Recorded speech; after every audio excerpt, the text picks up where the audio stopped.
Okay, so here we go. Do you want to start, Ajahn? Yeah. I picked one for you already. There you go. How can you know when you should be good and to just sit back for your own Do good? Do good or sit back. Do good. Or just sit back for your own good. We have a lot of opportunities to be good, but that can come with the cost of either mental health or guilt. Just keep it simple. Don't plan, and if you have an opportunity to do good, just do it. So don't think about it. Most of the problems why you lose a lot of mental health or you're guilty is you think too much. It's an easy answer. That's why even often Ajahn Canda asks me, what do you think of that? I don't.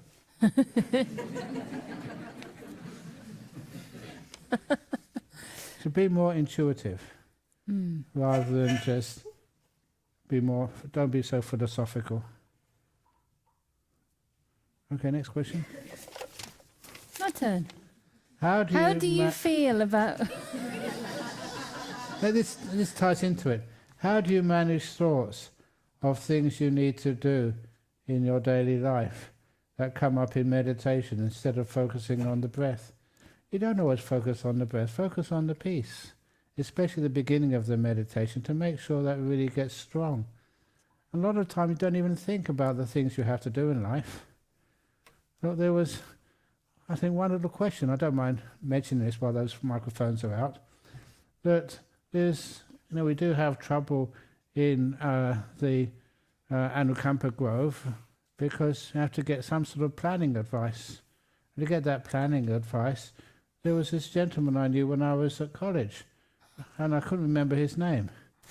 So I tried a few things to get his name. I just forgot even to even try and think about it. And as soon as you stop trying to think about it, the name comes up. So his name came up, I managed to get his contact details, and so that's one of the things I'm going to do when I finish this retreat. Just give him a call, see if he can help. He was a planner before and a good friend. That's how I manage thoughts that need to do in my daily life that come up in meditation. So I don't actually try and solve those thoughts, I just let them be, and the answer comes up by itself. Have you ever noticed that? So I don't worry about thoughts. Okay. Okay, how do you feel about climate crisis? Right. It's my turn. Okay, you say then. I'll just be the reader. Okay. Of the question. How I feel about the climate crisis. Straight away, when you call it crisis, that always adds this like a fear to it. How do you feel about climate change? And then, I don't think I can change it, climate change. The only thing I can do is to understand it and make peace with it. No, I feel differently. Okay. Yeah. Excellent. All right. I feel that it's a very good example of what happens with unbridled greed, hate and delusion in the world. And when that greed is left to go wild, in a sense, it's a sign of power structures that don't serve anybody. And it hits harder on the people who are less privileged or in developing countries without enough resources to prevent against these things. So it really does show of the inequity in the world. And I do think it's a crisis, and I don't think that's to panic people, but to make people act or actually cut back on their needs and desires, greed and desires. So, it's tragic. I also think it's the way, in a sense, that the world goes. There's always going to be destruction and chaos and suffering in great scales, but much of it could have been prevented if we could only live within our needs. And there is something we can all do, at least on a small level, but on a bigger level, it's hard, unless you actually at the level of political leadership. I don't know how much we can really do, but we can choose to live lives that don't contribute to it as far as we possibly can. And guess what? That's one of the advantages of being a monk or a nun. We're not having kids. Even at 15, I thought, I don't want to bring kids into this world. Of course, if you can bring kids into the world where you can give them a wonderful start and, you know, bring them into the Dhamma, fantastic. I don't say people shouldn't have kids, but for me personally, I didn't want to bring them in. Even then, I could see the kind of havoc that human beings create in this world. So it's a sign that we should be caring a lot more for each other, for the consequences of our actions, and for the planet itself. And it may have gone a bit too far to reverse at this stage. So, yeah, don't ever think it won't happen to us. And it's something that's happening in Asia. Right now, there's terrible flooding in Sri Lanka. I believe several hundred have died, and there may be more deaths to come. And in Thailand, 2 million people have been displaced by flooding in the Songkhla province. Is it Songkhla? Songkhla, Yeah. sometimes. Yeah, okay, yeah. Sri Lanka recently experienced severe flooding and many people have lost their lives, homes and livelihoods. It's interesting because also we tend to feel more affected by the places we come from. It's not necessarily the case that this was written by someone from Sri Lanka, but yes, Sri Lanka, Thailand, even worse. I think Philippines and Indonesia and Malaysia. Basically, Southeast Asia is really in a mess right now, and a lot of devastation and suffering, not easy to be restored. And also Hong Kong. The 2 or 3 big skyscrapers just recently burned down. So suffering is real, you know. This is why I say we are so fortunate to be in the situation we're in now, when you see how difficult things can be, and that this can happen anywhere at any time. We often think we're immune from it, don't we, if we're not in I don't know, just in so-called the Western world. We think we're sort of invincible somehow, and it's really humbling to realize we're not. So yes, we will offer blessings and share merits. We're going to do that later in the metta session. Whose turn is it now? Don't know. How does one live without someone very important to them who passed away? Many thanks for the great retreat. Basically, we have no choice. They've passed away. And what we often do, we remember their really beautiful qualities. We get inspired that we had the good fortune to be with them, to be their partner, to be their son, their daughter, their friend, for all those years. Remember their good qualities. I always say it's like those days I used to go to music concerts. Many of those music concerts, I never forgot them. I can always remember them, recall them, with a sense of joy. Not that once I became a monk I couldn't listen to those concerts anymore. It was more that, thank you, I had the opportunity to be there at those times. Just like the same with good people I used to know are no longer around. Still thank you for being my father, my mother, my friend. And that means that I always value them. I never think I've been deprived that they died. I feel very happy that I knew them for the years I knew them. And that's another way of dealing with when things change. Is it true that everyone is born in this world with a purpose they're meant to solve, so that we can reincarnate in a better world? How do I know what is my purpose? So, I don't think there's any sort of fatalistic purpose that you're born into. It's not that there's a purpose that's already kind of written there in some kind of blueprint that you have to just discover. Purpose is something we create to a large extent, and it's something that, you know, develops during our lives through the people we come in contact with, the path that we come in contact with. I would never have known when I was young that my purpose was to spread the Dhamma, to, you know, to live as a Buddhist nun and to practice and teach the Dhamma. But that's become the purpose simply because it's what I love to do. It's an opportunity that's there for me and it makes a lot of sense to me, you know. I find great meaning and reward in that. So, I mean, there are many other things I could do, and that's why it's, for me, helpful to commit to one thing and actually put meaning in it. You know, I could have also trained to be a psychologist, for example. I was very interested in psychology, or a teacher like my parents expected me to be, or I could have, I don't know, done some kind of charity work, like global relief work or something like this, and affected systemic change to some degree. But already in my teens, I kind of looked at all these options and I thought, you know, they can only go so far. They can only go so far to relieve suffering, because suffering is going to come around again and again. And surely the end of suffering is only possible. I kind of intuited this at that age, that there was a problem as long as we're so full of greed. That was the immediate problem I could see. And at that time, I didn't know there was something called a path or, a practice, or even the Buddha. I don't know if I even heard of the Buddha at that time. But something drew me away from England to look for something different. And over my life, that purpose became clearer and clearer. So I think there are many purposes you could have, many choices you could take, but it's wonderful if you follow the one that you feel is going to be of most benefit to you and others. And then even when it's difficult, remember how it can really help to bring meaning to people's lives and help people in a profound way. And that gets you through the difficulties. So it's not a fated thing. It's something you create. And reincarnating in a better world, just trust the goodness of your own karma. If you're planting wholesome seeds, you're going to get wonderful results. You don't have to really think about the next world, or we don't really know. And really, the Buddha's teaching for us to end all suffering. So don't stop with sort of kind of pre-imposed ideas of where things are leading. Just see where it leads in your own direct experience, and that will encourage you to keep going in that path. How do I know what's my purpose? Again, something that brings you joy, but also meaning. Don't be in too much of a rush. Is that all right? Yes. You want one? Yeah, but don't be in a rush.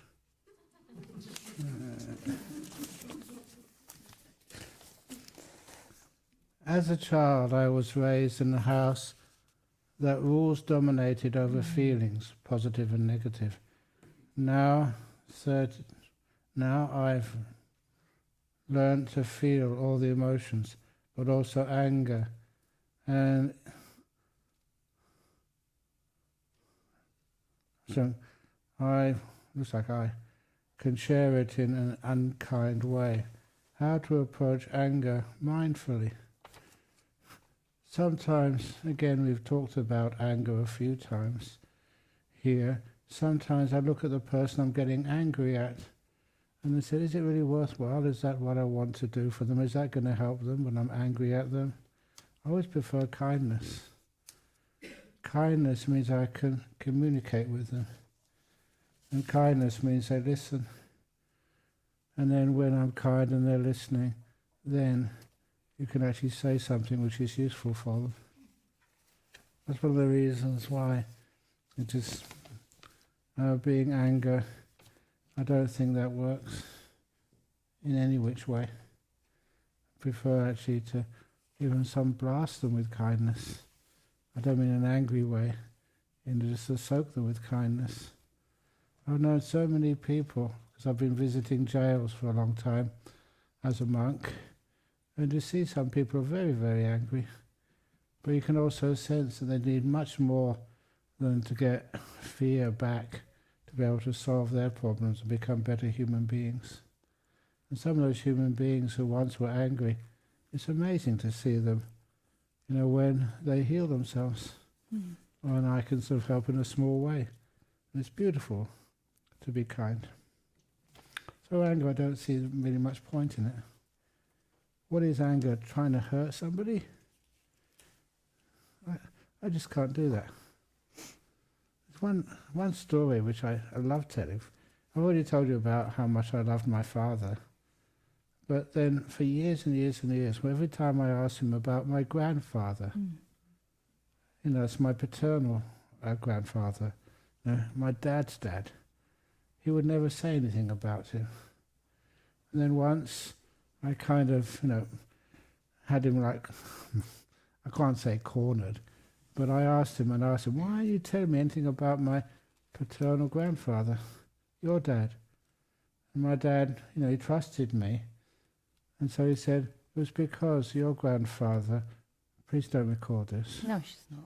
No, it's on there. Okay. Doesn't matter. My grandfather was a bastard. And he said that with such kind of pain. Why? He said because his job was as a plumber. At a time it was very hard to get any work at all. He grew up in Liverpool. The whole family was really poor. And he would just, if he had a job, he would go out and get drunk. And then he would come back to the house drunk he would take off his belt and he'd whip any kid for no reason at all. And very often my father was at the end of that whipping, that belt. Didn't know why. And then my grandfather would set on his wife, my dad's mum. And you know how much you love mothers? And the worst thing was that my father couldn't protect his mother, the person he loved the most. And he said that really, really, really, really hurt, much more than being on the end of a belt. And so he told me that he hated, I was afraid of his father, and he made a vow, if ever he survived that, if ever he survived and got married and have kids, he would never beat them. And of course he had 2 children, me and my brother. And sometimes we grew up in a small council flat in West London, in Acton, the poor part of Acton. And often we did fight. We were young kids. And then when we fought, he would come into the room with a slipper. You know, that's what people used to do in those days, to punish their kids for making a noise and fighting. But he couldn't do it. He just put the slipper down and just went out the room. He reminded him of his own father and his vow. He would never ever beat his kids. That was me and my brother. And because of that, you know, we did love my father even more. And also, he was the one who said, the door of my heart will always be open to you. Unconditional love.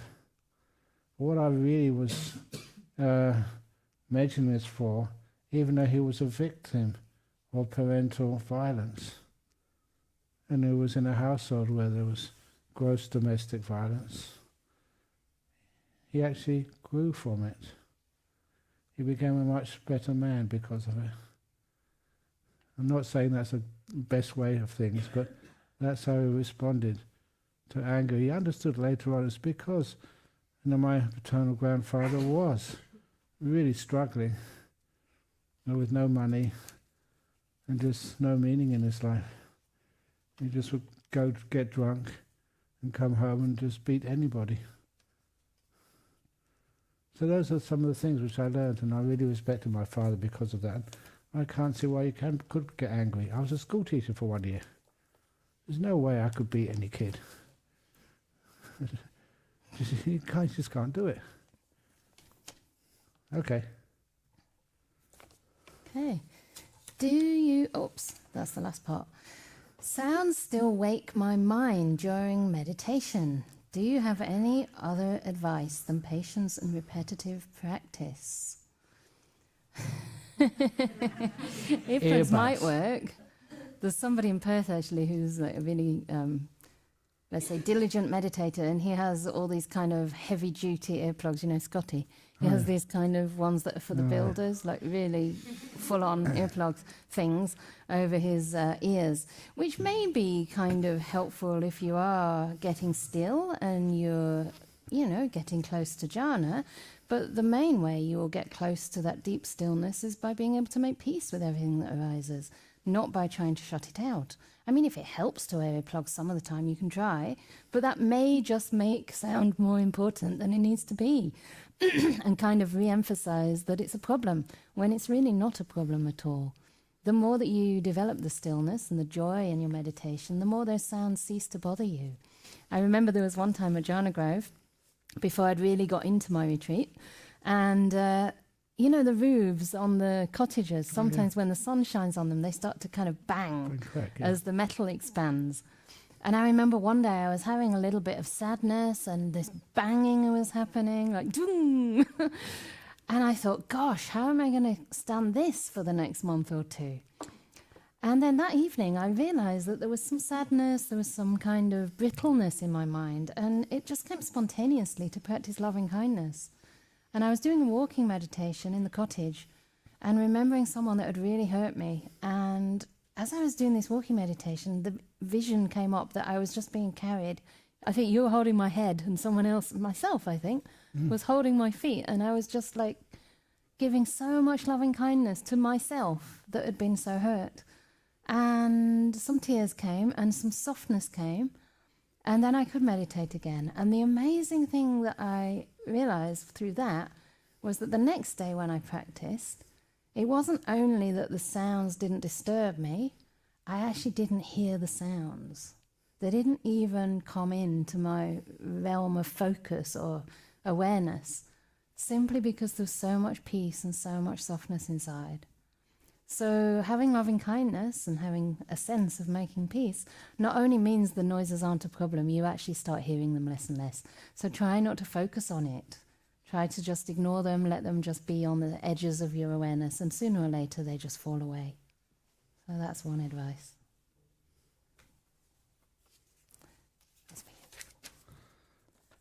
Dear Ajahn Brahm, my kid is excelling in school and is kind. Other parents and their children are jealous and not being kind to him, sometimes even bullying my child. What should we do? First of all, if your child is being bullied, please tell the teachers, because that can really affect a child's confidence. And these days people understand more and more the problem with a child being bullied.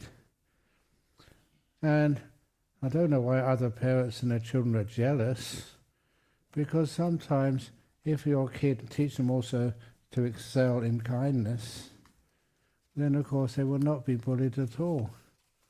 You know, sometimes I was a school teacher, I was always bright at school, and sometimes when I was doing A-levels and O-levels, sometimes I thought to myself, isn't it wrong in life that if you want to help somebody, you should be punished?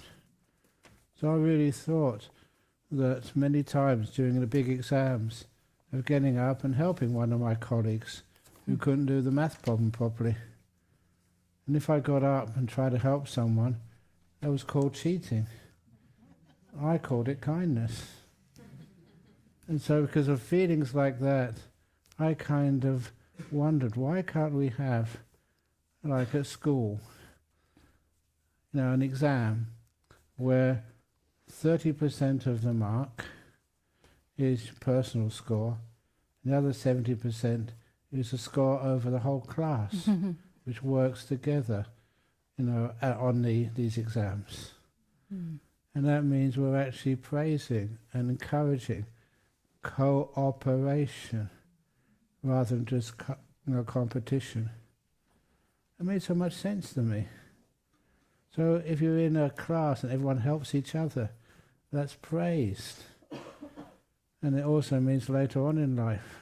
In life, in your jobs, in your careers, whether it's a monk career or a nun career, don't we all try and work together and help each other? Not all of us. Yeah, a lot of us do. And that's how we should do it. As a bhikkhuni, it's a bit different. Yeah, I don't think we're there quite. Yeah, but As in, I don't think the monk sangha work with us generally, but Yeah. obviously in Perth, that's yeah. an exception, and it's improving. But there's still a lot of resistance to having bhikkhunis from the monks, unfortunately, which is really disheartening. But even when other people don't work harmoniously, we don't have to develop negativity to them. And I don't know if I can add just one little thing to this. I guess it shows that no matter what you do in life, and even if you're doing well and your kid's kind and bright and all the rest, we're not free from being subject to suffering, and that's the disadvantage of having everything going for you. People will be jealous. I think you said something the other day to me about jealousy, about being protected. Oh, that's right, because I was asking you if I need the protection of beings, and someone in Perth said that I'm being protected by this invisible being, which I found like, maybe. And you said, yeah, why not? Because, you need protection from people's jealousy. Yeah. And for me, that's something I'd never think about, because I don't think I've got anything that other people don't, or whatever qualities I have, I try and share. But the fact is that in life, there's always going to be some suffering or another. But the main thing you can do is just try to trust in your own goodness and your own good karma, and then accept that there's going to be people who are unhappy with you. People were unhappy with the Buddha, right? Devadatta tried to kill him. His own cousin tried to kill the Buddha. He was jealous, and he, tried to throw a boulder down the hill, which hit the Buddha's foot and caused blood, which is quite a serious karma. But if he would have killed him, that would be an incredibly serious karma, and he did do some bad things. So be happy that you're not the ones feeling jealousy, and try not to give rise to resentment. Yeah. Okay, this is a nice comment, not a question. My family and friends say that I glow and look happy after your retreats. Thank you, Ajahn Brahm. That's because of the radiation in the room. Okay. How can I keep a good... It's actually because of your practice. I mean, the teachers only facilitate that, but it is really your own understanding and practice that causes that glow. So well done. And well done, Ajahn Brahm. You do need a bit of credit. No. Otherwise people it's get true. jealous. Oh, yeah. You know about that. I know you do. Even in monastic sangha, there can be jealousy. How can I keep a good mindset when my daily life isn't aligned with Buddhist good principles? E.g., tough decisions, HR-related, laying people off in my leading role at work. I generally struggle to somehow align the dualities in my life. Yeah, so if your job, what do you call? My mind. Okay. If your job requires that you need to lay people off, and that's part of your role, then it's not coming from ill will, most probably. So it's a tricky one because I don't really understand that line of work. But it seems to me that, that may have to happen sometimes when people aren't doing their job. So try to make sure that you're coming from a place of compassion and that your motivation is as good as it can be. And if you can, I don't know if this is possible because I really haven't worked in this field or in much of life at all, paid work. But maybe you can help these people to not lose their confidence, first of all, by explaining the reasons for your decision and explaining that it is difficult for you, what are their strengths, and maybe you can even encourage them for, another kind of job. Give them a good reference, encourage them to maybe look for another kind of company. I don't know, maybe you can recommend something to them.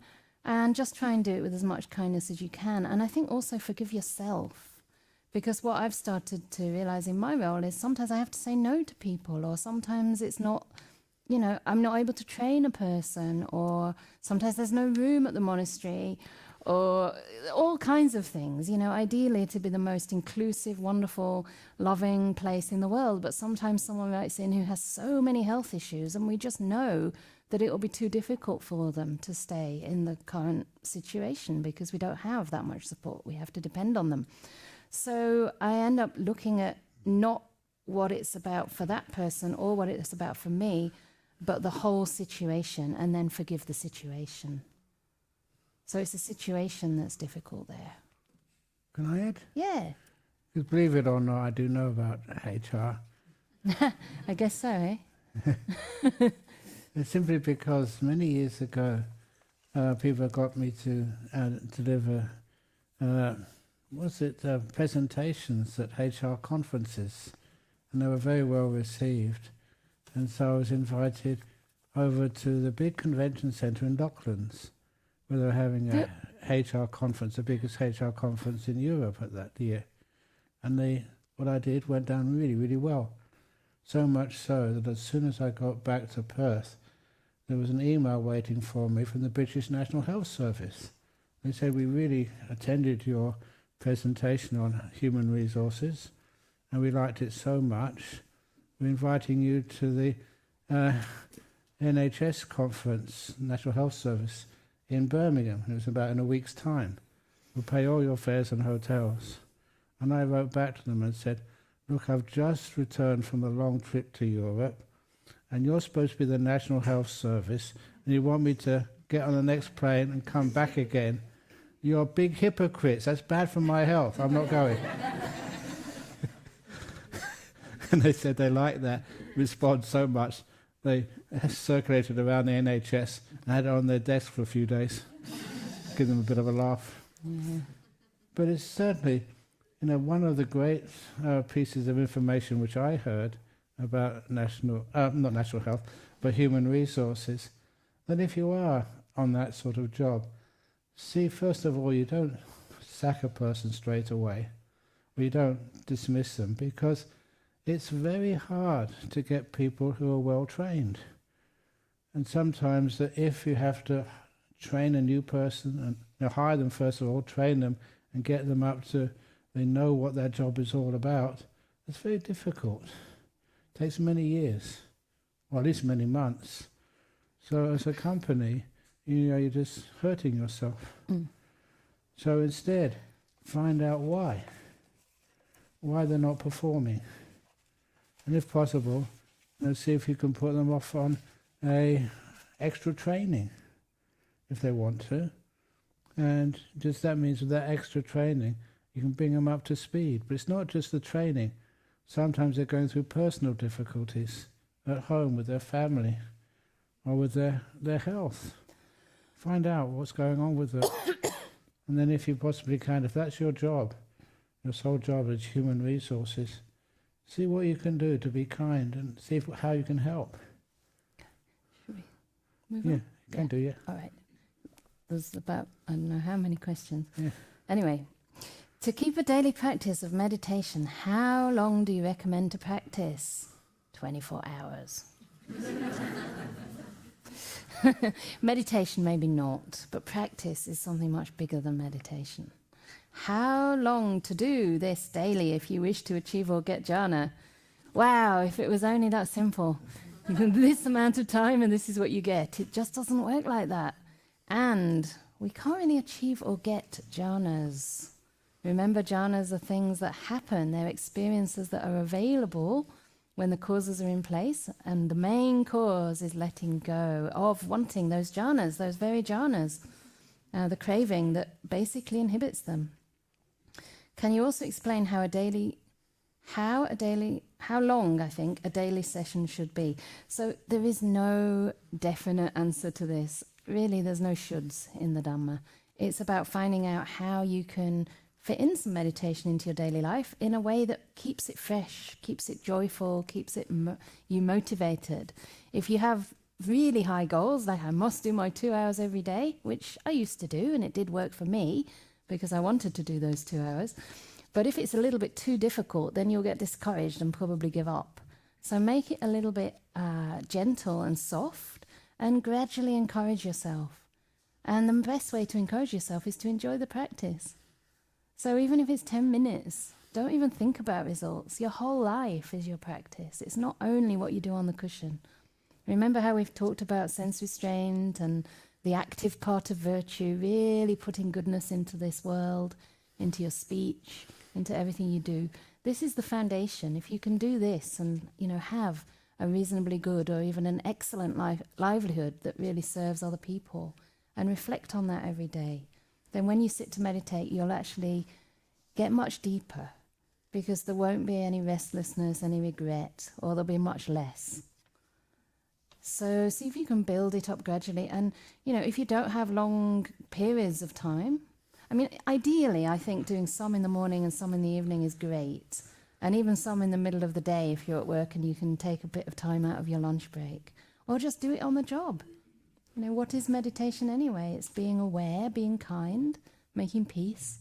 So you can do this in any posture at any time.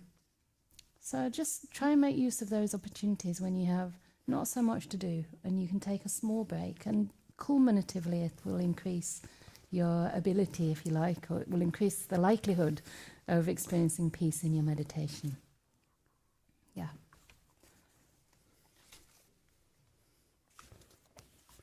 Please explain how to incorporate anicca, uncertain, to meditation. Is vipassana meditation means this? No, all meditation means this. The uncertain part of meditation means that the future is totally uncertain. So when I meditate, these days I don't time myself. That's why I love meditating in my cave. My cave has no windows. So unless I've got a clock in there, sometimes I have a clock, but sometimes I just turn it upside down so I can't see it. On purpose, which means I've got no clue what time is. Especially when you're on a retreat, you go into timelessness. And sometimes I encourage that on rains retreats as well, to actually just go and sit in your room. When you feel tired, you go walking. When you're fed up with walking, go sitting. When you're really sleepy, go to bed. And don't worry about the time, no matter what time of the day it is. And that means you get into this state of mind free from time. I don't know how many people think you have to meditate a certain amount of time to get a certain amount of stillness. It's not like that at all.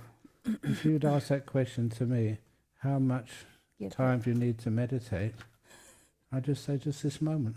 Yeah. You always have this moment right now. Don't plan for the future. Don't plan about the past. Just right now, be still. And just carry on. Okay. Were you answering the last question or this question? Both. Right. Sure. That's Anicca. Okay? All right, Anicca, yeah. Good. All right. Well, I want to read this because it's funny. Okay, good. I don't know if it's really a question, other than the answer being yes. During meditation, my head becomes like a mixed tape. Random songs come and go. Is this normal? Yes, everything that happens in your mind is normal. Okay, you're not like the one person in the whole world that's unique. If you've listened to a lot of songs, you're going to get them all playing back again, but only for a while, and then they'll start to vanish. Or should I produce the album? Now that's what I call meditation. I like that. There used to be an album called Now That's What I Call Music. Oh, really? Yeah. Okay. So they're saying, should they make an album? Now that's what I call meditation. Anyway, there's another quick question which doesn't count as a question. Can we please have a group photo at the end? What do you think? Yes? Yeah. Yes. Right, one, that is, from, we'll share the picture, because if everyone takes it with their own camera, we'll be here till like 8 o'clock at night. So anyway, I like this one. I was thinking to try and find it in the suttas, because I almost read this today, and it relates a bit to the sutta, but we didn't get onto this part. I think I might have to read a little bit of this. So the question is, could you please explain what the 5 Candas are and how they can help us overcome our resentment towards somebody, in quotes? Oh, yeah. So the point of the 5 Candas, in their kind of actual nature, is that they are impermanent, suffering, and non-self. In other words, they're entirely conditioned. So they don't constitute me, they don't constitute mine, they don't constitute anything eternal or essential. And how they can help us overcome resentment, how seeing their nature can help us overcome resentment, is by understanding that everybody, what we take to be a person, including ourselves, is a conditioned process. So we are the way we are, we seem to be the way we seem to be, due to conditions, due to the whole experience in this life and maybe many, many lives. So let me have a look. There's nothing there. Yeah, there's nothing there except a process. Yeah. So it's not that there's nothing. This is another place that the Buddha talks about it in the Samyutta Nikaya. He said it's not that there's nothing because arising is seen, but it's not that there's something because passing away is seen. Instead, there's dependent origination. There's a process. It's just that we take it to be something it's not. We take it to be a person. We take it to be eternal. We take it sometimes to be fated, right? That it's bound to go a certain way, but that's not the case either because we're constantly being reconditioned. So maybe I won't go into this now, but we'll just auction the book instead and they can read it themselves. Yeah. Page 51, whoever gets lucky. All right. So we don't have a lot of time. I'd rather just try and at least touch on a few more questions. Very good. Let's be touched. You can try that one instead. Do that one. Yeah, I'm being bossy. Do that one, because that's related to personal. Why the need for celibacy? Need for celibacy means that you're not interested in the sensuality anymore. You get old before your time.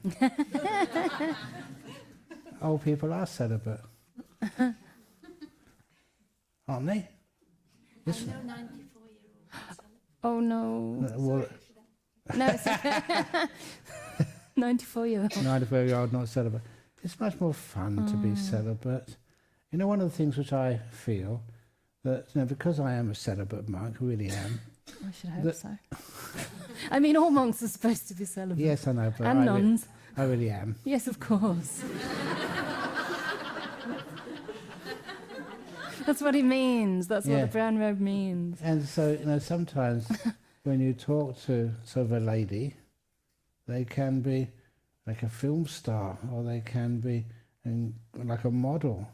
And sometimes when you talk to them, I talk to them not as a boy. There's no sexual things involved in there at all. So you can talk to me as a human being, as a person who's gone beyond that sexuality. So, you're talking in a totally different way. You're talking to a male who's never ever going to be a partner to you. Just be a friend. Be like as you say, like a member of a family, rather than somebody you have to impress because of your form or your gender. You don't have to wear attractive clothes. And still speak to you the same. Yeah. And I can see that personally. That can really help being honest and being able to relate to you in a totally different way than anybody else. And that's one of the wonderful things about celibacy. It means you can relax. You can be honest. You can be, you can tell me about 94-year-old guys who are not celibate. And I don't mind. The world is full of so many different people. But to have that celibacy, the celibate man, the celibate female, in a sangha, you can choose who you need to talk to and you feel safe. Yeah. Which is, without that safety, you can't really be free and honest. Yeah. I remember one of my friends going on retreat for the first time with a monastic, and she said, wow, it's so different. And she said it was that sense of safety, that there was no kind of agenda. Because there are retreats with lay men, usually, and all kinds of stuff goes on. There was even somebody at Gaia House years and years ago who had to get kind of delisted as a teacher because he was having affairs with all the students. Like his students, right? I mean, it's kind of like It's abuse. your own child in a way. I mean, you want, anyway. Don't go for that. The other one which you gave me, Oh, I gave you one at a time. when I start my meditation and relax my body, I go very quickly to the breath. I just notice it, then I go back too soon to my body. Is this correct?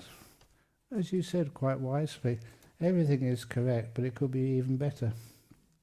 Should I stay with my breath? What I would do is ask my body, what do you want? Well, do you want to be with your breath, or do you want to be with your body? And see how your body feels, what it wants to do. Also, I become sometimes restless while meditating. My heart beats strongly. What advice could you give me to calm myself down? And why does this happen? If your heart is beating strongly, it could be you're getting into some quiet places, which, just excites you or even scare you. Well, I would say just let it happen, see where it goes to. And after a while, if it is one of the joyful states you're going towards, then just let it happen. After a while, the breath will calm down by itself. The body will realize you're disturbing itself. You don't want to disturb yourself. So just quite normally, naturally, your heartbeat will calm down. Okay. How to work with doubt as a defilement, a hindrance really. It is very prevalent in me for wholesome things like meditation techniques. It seems everyone has a different opinion on the most effective technique of meditation. And even in the Buddha's time, he did not teach everyone to meditate the same way.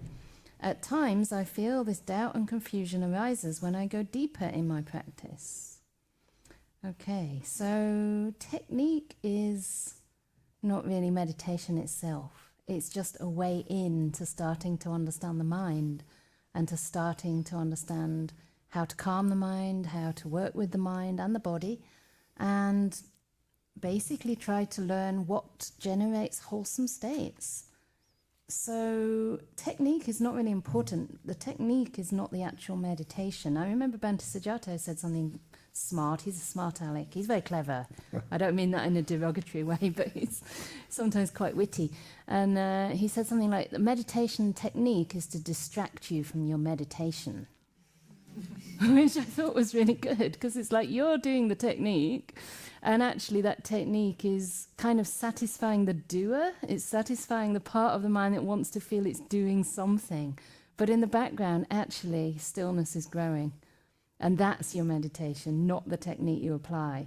So don't worry too much about this. You're saying that the Buddha taught everybody differently, or that he didn't teach everyone the same. He always taught the Eightfold Noble Path. And every factor of that path was included.